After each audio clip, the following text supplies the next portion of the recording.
Japanese food, kimonos, and cherry blossoms. My mom used to work so much around that time. Pulled from my New York family, I got on the plane, and to Yokosuka it was. There were lights and sounds, noises too large for baby ears to comprehend. Ripped from my biological father's grip, I started a new life. In a new place with a new face and a new dad. This was me. I was happy. I was free. I lost my Japanese and picked up my white girl voice. Instead, having blonde hair, blue-eyed women teach me how to read and write changed how I spoke. Turns out my white girl voice was not a white girl at all. It was my voice, and I own it. So even if I had a curvy, plump-lipped, mahogany-colored babysitter, I don't think anything would have changed. I only had my son. I was so excited. My kids were excited, but that's only because they didn't know how things would change. We were getting divorced. The thing about divorce is you aren't just breaking up. There's a long process, and a lot of things change. Even though we were the ones that split, we made the kids divorce too. Everything's bigger in Texas. You've heard that, right?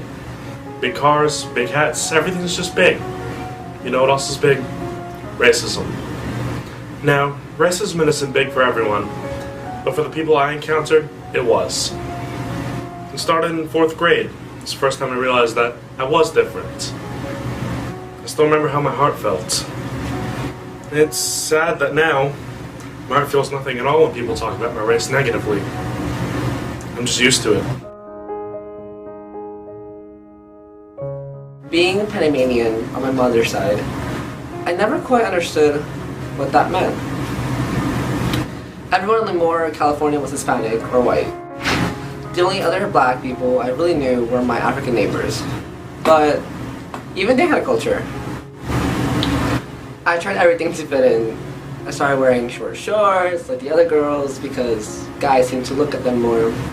I wanted the attention like the other girls got.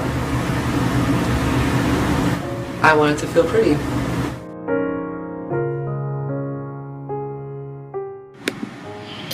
There were only 12 black kids at our school, and once the year ended, there were only 7 left. This is where I met Essence. She was really racist when I first met her.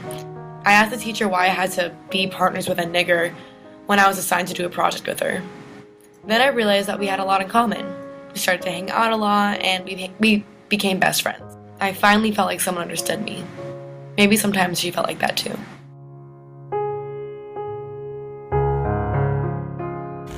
So it turns out God loves everyone, not just pretty people or rich people or white people. He loves all people. My first night was a little weird. Everyone had their hands up and looked like they really loved God. There was no way I belonged there. After a while, I started to feel what other people felt. I could feel when God spoke to me, and I felt loved. It was a love I had never felt before. It was a love I had been yearning for, but could never find. It was true love. It was my first night being at college. I got to spend the night with my best friend. We met so many people and even fooled them into thinking she was a college student.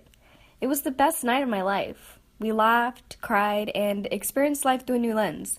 I was sad when she left, but I stayed strong. I put myself out there and met new people every day. I was finally able to live on my own without anyone else to tell me what to do or who to be. I was just finally free.